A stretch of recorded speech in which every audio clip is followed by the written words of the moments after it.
भारत का नवीन संविधान, new constitution of India. प्रश्न है, भारतीय संविधान की प्रमुख विशेषताओं का संक्षेप में वर्णन कीजिए। उत्तर इस प्रकार है। मंत्रिमंडल मिशन योजना के अनुसार संविधान सभा 9 दिसंबर 1946 ईस्वी को भारत के लिए नया संविधान बनाने के लिए बैठी।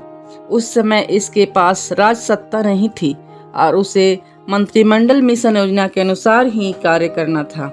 यह वयस्क मताधिकार के आधार पर नहीं चुनी गई थी, इसलिए इसे प्रतिनिधात्मक संस्था भी नहीं कहा जा सकता था। उन प्रांतीय विधानसभाओं ने जो केवल 14% मतदाताओं के द्वारा चुनी गई थी, संविधान सभा को चुना था। 1946 ईस्वी के चुनावों में मुस्लिम लीग ने अधिकांश सीटें प्राप्त कर ली थी, परंतु इसने संविधान सभा में भाग नहीं लिया था और पृथक संविधान सभा की मांग की थी। मंत्रिमंडल मिशन योजना के अनुसार ब्रिटिश सरकार द्वारा सर्वोच्चता देशी रियासतों को वापस मिलनी थी, जो अब स्वतंत्र होने का स्वप्न देख रही थी। इसीलिए उन्होंने संविधान सभा में प्रतिनिधि भेजने में आनाकानी की। बाद में सरदार पटेल के प्रयासों से उन्होंने संविधान सभा को स्वीकार करके अपने प्रतिनिधि भेजे। संविधान सभा 9 दिसंबर 1946 ईस्वी को अपने सबसे वयोवृद्ध सदस्य सच्चिदानंद सिन्हा के सभापतित्व में मिला।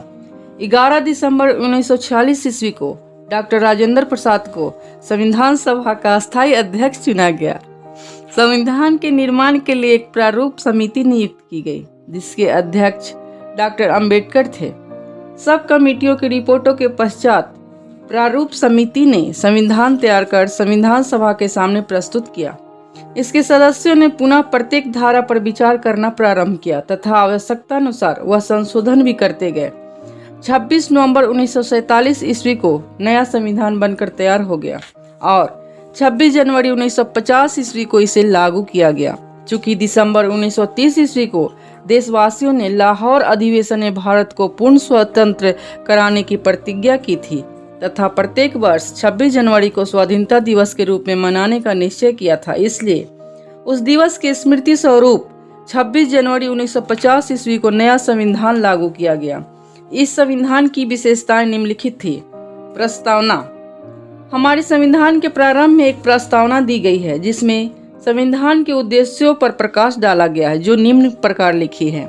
इस भारत के लोग भारत को एक संपूर्ण प्रभुत्व संपन्न लोकतंत्रात्मक गणराज्य बनाने तथा उसके समस्त नागरिकों को सामाजिक, आर्थिक और राजनैतिक न्याय, विचार अभिव्यक्त करने तथा विश्वास, धर्म और उपासना की स्वतंत्रता, प्रतिष्ठा और अवसर की समता प्राप्त कराने के लिए तथा उन सब में व्यक्ति की गरिमा और राष्ट्र की एकता सुनिश्चित करने वाली बंधुता बढ़ाने के लिए दृढ़ संकल्प होकर अपनी इस संविधान सभा में आज तारीख 26 नवंबर 1949 ईस्वी को एतद द्वारा इस संविधान को अंगीकृत, अधिनियमित और आत्मार्पित करते हैं। इसकी निम्नलिखित विशेषताएं हैं। फर्स्ट, विशालतम संविधान। सर आइवर जेनिंग्स ने भारत के संविधान को विश्व का सबसे बड़ा और विस्तृत संविधान कहा है। मूल संविधान में कुल 395 अनुच्छेद थे, जो 22 भागों में विभाजित थे। इसके साथ ही 9 अनुसूचियां भी संलग्न थी। संविधान की इस विशेषता के अनेकों कारण हैं, जो निम्नलिखित हैं।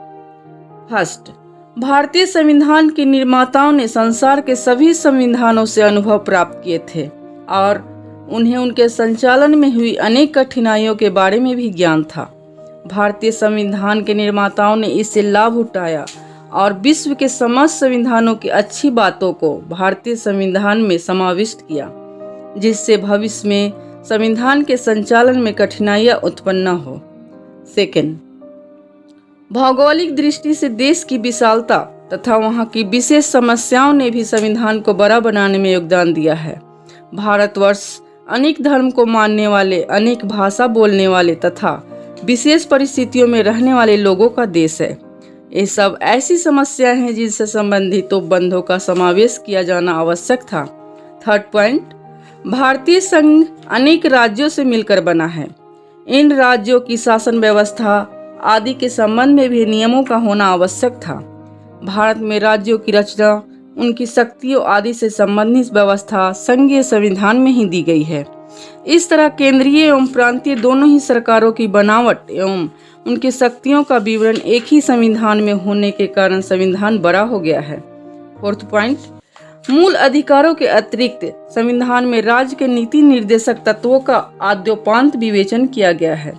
यद्यपि इन अधिकारों के अतिक्रमण होने पर नागरिकों को न्यायालय में मुकदमा चलाने का अधिकार नहीं दिया गया है, तथापि प्रस्तावना में निहित एक कल्याणकारी राज्य की स्थापना की दृष्टि से संविधान निर्माताओं ने इसका संविधान में समावेश करना उचित माना। सेकेंड पॉइंट, प्रभुत्व संपन्न लोकतंत्रात्मक धर्मनिरपेक्ष समाजवादी गणराज्य की स्थापना। भारतीय संविधान की प्रस्तावना के अनुसार संविधान का उद्देश्य भारत में प्रभुता संपन्न लोकतंत्रात्मक गणराज्य की स्थापना करना है। भारतीय संविधान की प्रस्तावना में कहा गया है, हम भारत के लोग भारत को एक संपूर्ण प्रभुत्व संपन्न लोकतंत्रात्मक धर्मनिरपेक्ष समाजवादी गणराज्य बनाने के लिए दृढ़ संकल्प होकर इस संविधान को अंगीकृत, अधिनियमित और आत्मार्पित करते हैं। प्रस्तावना के अंतर्गत धर्मनिरपेक्ष एवं समाजवादी शब्द को 42वें संविधान संशोधन अधिनियम 1976 ईस्वी के द्वारा जोड़ा गया है। इसके पहले प्रस्तावना में समाजवादी एवं धर्मनिरपेक्ष शब्द नहीं थे। प्रभुता संपन्न राज्य वह राज्य होता है जो वाह नियंत्रण से सर्वथा मुक्त हो एवं अपनी आंतरिक तथा विदेशी नीतियों को स्वयं निर्धारित करता हो। इस संबंध में भारत पूर्णतया स्वतंत्र है और प्रभुता संपन्न राज्य है। भारत सरकार का आंतरिक एवं बाह्य मामलों में अपनी स्वच्छता इच्छानुसार आचरण करने के लिए स्वतंत्र है। यह संप्रभुता अब किसी विदेशी सत्ता में नहीं वरन भारत की जनता में निहित है। स्वतंत्रता प्राप्ति के पश्चात भी भारत कॉमनवेल्थ और संयुक्त राष्ट्र संघ का सदस्य है। ब्रिटिश कॉमनवेल्थ में भारत की स्थिति को स्पष्ट करते हुए 10 मई 1949 ईस्वी को पंडित जवाहरलाल नेहरू ने कहा था, बहुत समय पूर्व हमने पूर्ण स्वराज प्राप्त करने का व्रत लिया था। वह स्वराज हमें प्राप्त हो चुका है। क्या कोई राज्य दूसरे राज्य से मैत्री करने से अपनी स्वतंत्रता खो देता है? मैत्री का सामान्य रूप से अर्थ पारस्परिक वचनबद्धता से है। प्रभुता संपन्न कॉमनवेल्थ राष्ट्रों की यह स्वतंत्र संस्था ऐसी किसी वचनबद्धता से युक्त नहीं है। यह अवश्य स्मरण रखना चाहिए कि कॉमनवेल्थ किसी भी प्रकार से प्रवर राज्य नहीं है। हम लोगों ने सम्राट को स्वतंत्र संस्था का प्रतीकात्मक प्रधान माना है, किंतु सम्राट का इसमें कोई कार्य संबंध नहीं है। जहाँ तक भारतीय संविधान का प्रश्न है, सम्राट का उसमें कोई स्थान नहीं है और हम उसके प्रति निष्ठा के लिए बाध्य नहीं हैं। लोकतंत्रात्मक का अभिप्राय इस तरह की सरकार से है जिसका समूचा प्राधिकार जनता में निहित होता है एवं जो जनता के लिए तथा जनता द्वारा स्थापित की जाती है। राष्ट्र का प्रशासन सीधे जनता के द्वारा निर्वाचित प्रतिनिधियों के द्वारा किया जाता है और ये प्रतिनिधि अपने द्वारा किए गए प्रशासकीय कार्यों के लिए जनता के प्रति ही उत्तरदायी होते हैं। प्रत्येक 5 वर्ष पश्चात जनता नए प्रतिनिधियों का निर्वाचन करती है। इसी उद्देश्य की पूर्ति हेतु संविधान में प्रत्येक वयस्क नागरिक को मताधिकार प्रदान किया गया है। ऐसी प्रजातंत्रात्मक सरकार का परम कर्तव्य समानता, स्वतंत्रता, न्याय तथा बंधुत्व की भावना का सृजन करके एक कल्याणकारी राज्य की स्थापना करना है। धर्मनिरपेक्ष शब्द को भारतीय संविधान की प्रस्तावना में 42वें संविधान संशोधन अधिनियम 1976 ईस्वी द्वारा जोड़ा गया है। धर्मनिरपेक्ष का अभिप्राय इस प्रकार के राष्ट्र से है जो किसी विशेष धर्म को राजधर्म के रूप में मान्यता प्रदान नहीं करता है वरन सभी धर्मों के साथ समान व्यवहार करता है। संविधान के 42वें संशोधन द्वारा इसे भारतीय संविधान में स्पष्ट कर दिया गया है। अभी हाल में उच्चतम न्यायालय ने संत जेवियर कॉलेज बनाम गुजरात राज्य के वाद के निर्णय में निम्नलिखित अवलोकन किया है। यद्यपि संविधान में धर्मनिरपेक्ष राज शब्द को अभिव्यक्त रूप से उल्लिखित नहीं किया गया है, तथापि इस संदर्भ में कोई संदेह नहीं हो सकता है कि हमारे संविधान निर्माता ऐसा राज स्थापित करना चाहते थे। तदनुसार ही संविधान में अनुच्छेद 25 से 28 तक के उपबंध शामिल किए गए हैं। समाजवाद। समाजवाद शब्द की कोई निश्चित परिभाषा देना कठिन है। इसका प्रयोग समाजवादी तथा जनतांत्रिक दोनों प्रकार के संविधानों से है। साधारणतः इस शब्द से अभिप्राय इस प्रकार की व्यवस्था से है जिससे उत्पादन के मुख्य साधन या तो राज्य के हाथ में होते हैं या उसके नियंत्रण में होते हैं। समाजवाद शब्द को भारतीय संविधान में 42वें संविधान संशोधन अधिनियम 1976 ईस्वी के द्वारा जोड़ा गया है। समाजवाद की उपधारणा प्रस्तावना के आर्थिक न्याय शब्दावली में निहित है। संविधान संशोधन अधिनियम 1976 ईस्वी केवल इस उपधारणा को एक निश्चित दिशा प्रदान करता है जिसके लिए हमारी वर्तमान सरकार कटिबद्ध है। भारतीय संविधान में समाजवाद शब्द के साथ लोकतंत्रात्मक शब्द को भी रखा गया है। इससे यह स्पष्ट होता है कि भारतीय संविधान एक लोकतांत्रिक समाजवाद की स्थापना की परिकल्पना करता है, न कि समाजवादी समाजवाद की। थर्ड, संसदीय ढंग की सरकार। भारतीय संविधान ने संसदीय सरकार की स्थापना की है। यह व्यवस्था केंद्र तथा राज्य दोनों सरकारों में समान है।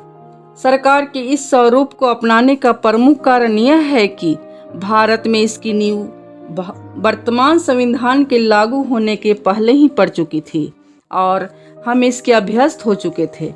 भारत सरकार अधिनियम 1935 ईस्वी के अधीन भी सरकार का ढांचा कुछ इसी प्रकार का था। संविधान सभा ने बिना किसी विकल्प पर विचार किए ही ऐतिहासिक परंपरा के आधार पर ऐसी सरकार के ढांचे को अपना लिया। संसदीय प्रणाली में राष्ट्रपति का स्थान इंग्लैंड के सम्राट के समान ही है।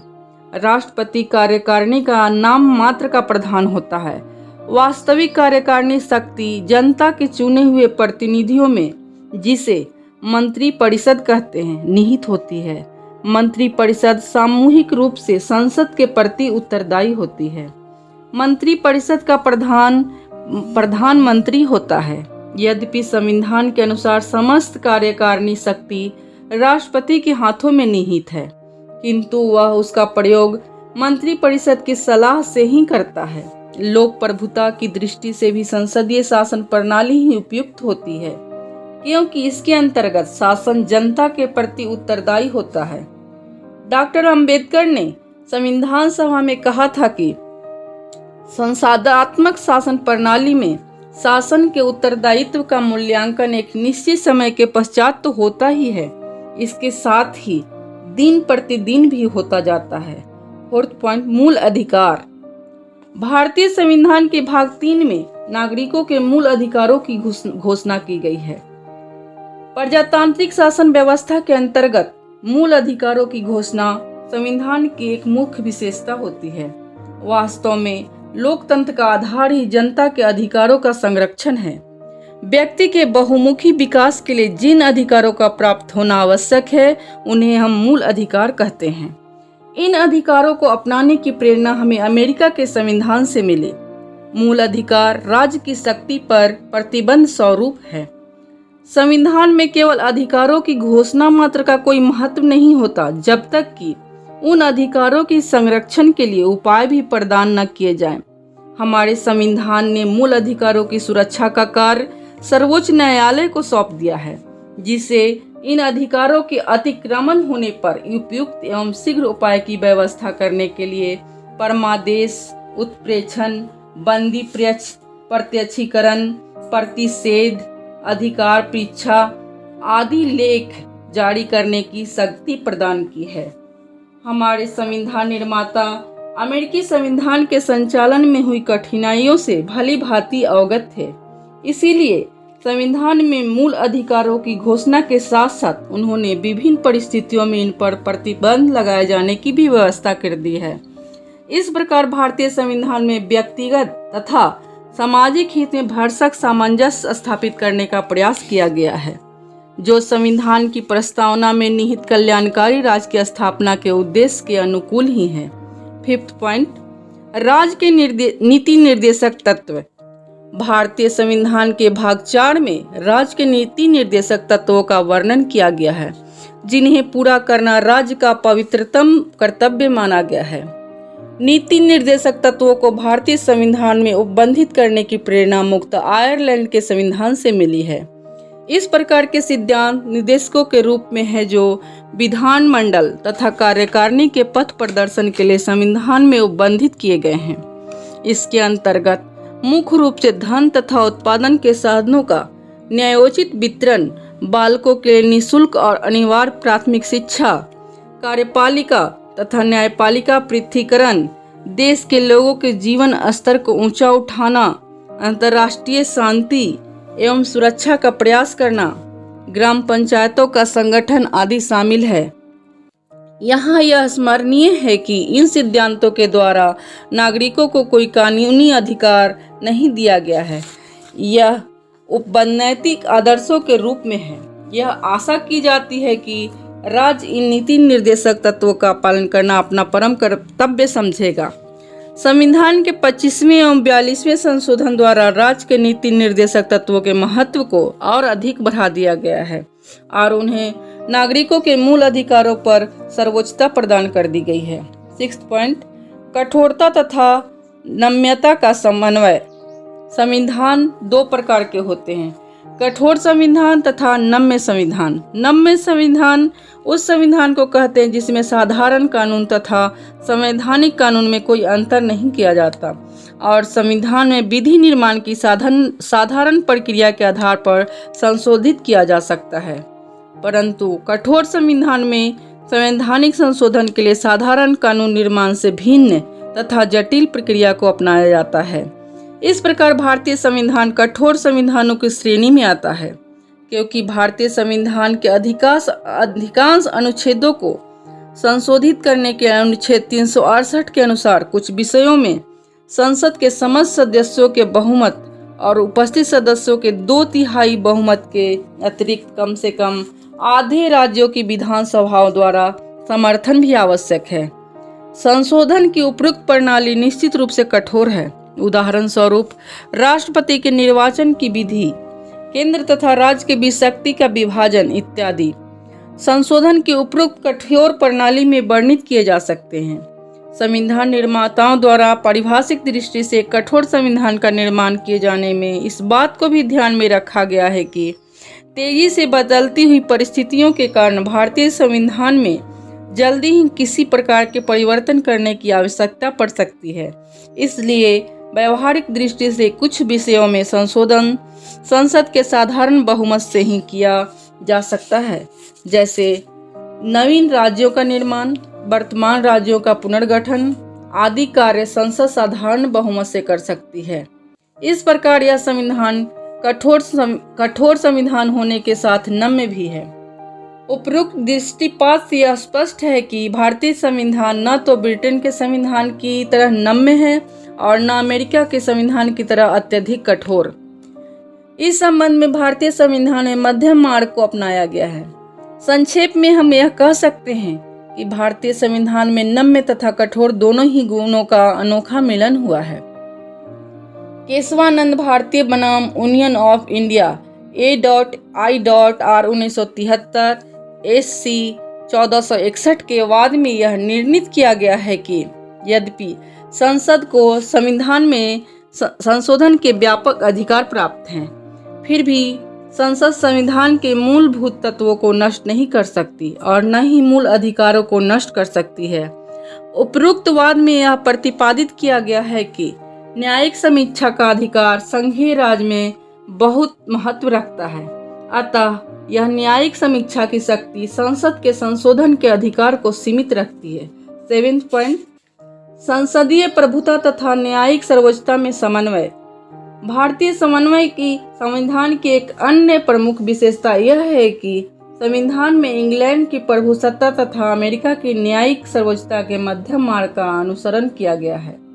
इंग्लैंड में व्यवस्थापिका सर्वोच्च है तथा संसद द्वारा निर्मित कानून को किसी भी न्यायालय में चुनौती नहीं दी जा सकती है। इसके विपरीत अमेरिका के संविधान में न्यायपालिका की सर्वोच्चता के सिद्धांत को अपनाया गया है, जिसका अभिप्राय यह है कि न्यायालय संविधान का रक्षक तथा अभिभावक है। भारत में संसदात्मक व्यवस्था को अपनाकर संसद की सर्वोच्चता को स्वीकार किया गया है। साथ ही संघात्मक व्यवस्था के आदर्श अनुरूप न्यायालय को संविधान की व्याख्या करने तथा उन विधियों द्वारा आदेशों को अवैध घोषित करने का अधिकार दिया गया है जो संविधान के विरुद्ध हो। इसके अलावा संसद को यह अधिकार भी दिया गया है कि वह न्यायालय की शक्तियों को आवश्यकता अनुसार सीमित कर सकती है। 8 पॉइंट केंद्रोन्मुख संविधान। भारतीय संविधान की यह एक महत्वपूर्ण विशेषता है कि संघात्मक होते हुए भी उसमें केंद्रीयकरण की सबल प्रवृत्ति है। आपातकालीन परिस्थितियों में संविधान पूर्णतया एक एकात्मक संविधान का स्वरूप धारण कर लेता है। यही नहीं, संविधान में कुछ इस प्रकार के भी उपबंध हैं जो शांति काल में भी केंद्रीय सरकार को अधिक शक्ति प्रदान करते हैं। एकात्मक एवं संघात्मक दोनों व्यवस्थाओं की विशेषताएं भारतीय संविधान में मौजूद है। भारत की ऐतिहासिक पृष्ठभूमि तथा अन्य संविधानों के संचालन में हुई कठिनाइयों को देखकर संविधान में कुछ ऐसे उपबंधों का समावेश किया गया है जिससे निसंदेह रूप से केंद्र को राज्यों की अपेक्षा अधिक शक्ति प्राप्त हो जाती है। विभिन्न राज्य के हितों की अपेक्षा पूरे देश का हित सर्वोपरि है। संपूर्ण देश की सुरक्षा तभी हो सकती है जब देश की सारी शक्ति विभिन्न राज्य सरकारों में निहित न होकर केंद्रीय सरकार में निहित हो। 9 पॉइंट स्वतंत्र न्यायपालिका। भारतीय संविधान की एक अन्य महत्वपूर्ण विशेषता स्वतंत्र न्यायपालिका की स्थापना है। भारतीय संविधान संघात्मक होते हुए भी सारे देश के लिए न्याय प्रशासन की एक ही व्यवस्था करता है जिसके शिखर पर उच्चतम न्यायालय विद्यमान है। उच्चतम न्यायालय द्वारा दिए गए निर्णय देश के समस्त न्यायालयों के ऊपर बाध्यकारी होते हैं। संघात्मक संविधान में स्वतंत्र न्यायपालिका का कार्य केंद्र तथा राज्यों के मध्य झगड़ों को निपटारा होता है। इसलिए उच्चतम न्यायालय को संविधान का संरक्षक कहा गया है। उच्चतम न्यायालय द्वारा की गई संविधान के उपबंधों की व्याख्या अंतिम होती है। स्वतंत्र न्यायपालिका का दूसरा मुख्य कार्य नागरिकों के मूल अधिकारों की सुरक्षा करना होता है। भारतीय संविधान ने इस पुनीत कार्य को संपादित करने का कर्तव्य भारत के उच्चतम न्यायालय को सौंपा गया है। इस तरह उच्चतम न्यायालय न केवल संविधान का वरन नागरिकों के मूल अधिकारों का भी संरक्षक तथा जागरूक प्रहरी है। अतः भारतीय संविधान में न्यायपालिका को बिल्कुल स्वतंत्र रखा गया है जिससे वह निष्पक्ष एवं निर्भयतापूर्ण न्याय दे सके। 10 पॉइंट वयस्क मताधिकार। प्रजातंत्रात्मक सरकार जनता की सरकार है। देश का प्रशासन जनता के चुने हुए प्रतिनिधियों द्वारा किया जाता है। इसी उद्देश्य की पूर्ति हेतु संविधान प्रत्येक वयस्क को मताधिकार का अधिकार प्रदान करता है जिसका प्रयोग करके वह अपने प्रतिनिधियों को देश का प्रशासन चलाने के लिए संसद तथा राज्य विधानमंडलों में भेजता है। भारत के प्रत्येक वयस्क नागरिक वह चाहे स्त्री हो अथवा पुरुष यदि 18 वर्ष की आयु का हो चुका हो तो उसे निर्वाचन में मतदान करने का अधिकार प्राप्त है। इस तरह भारतीय संविधान ने देश के समस्त वयस्क नागरिकों को मताधिकार का अधिकार प्रदान करने संसार के सबसे महान और सबसे यथार्थ लोकतंत्र की स्थापना का अत्यंत साहसपूर्ण कदम उठाया है। 11 पॉइंट एकल नागरिकता। भारतीय संविधान के द्वारा संघात्मक शासन की स्थापना की गई है। अमेरिका जैसे संघीय राज्यों में इस प्रकार की व्यवस्था है कि यहाँ के नागरिकों को दोहरी नागरिकता प्राप्त हो सकती है, प्रथम संघ की नागरिकता और दूसरी राज्य की नागरिकता। लेकिन भारतीय संविधान के निर्माताओं का विचार था कि दोहरी नागरिकता भारत की एकता को बनाए रखने में बाधक हो सकती है। अतः संविधान निर्माताओं द्वारा संघ राज्य की स्थापना करते हुए दोहरी नागरिकता के बजाय एकल नागरिकता के आदर्श को ही अपनाया गया है। 12 पॉइंट है नागरिकों के मूल कर्तव्य। भारतीय संविधान के अंतर्गत एक नया भाग 4 क 42वें संशोधन में अधिनियम 1976 ईस्वी के द्वारा जोड़ा गया है। इसके अंतर्गत नागरिकों के 10 मूल कर्तव्यों को समाविष्ट किया गया है। संविधान के अंतर्गत अब भारत के प्रत्येक नागरिक का यह कर्तव्य होगा कि यह संविधान के अंतर्गत उल्लेखित कर्तव्यों का पालन करे।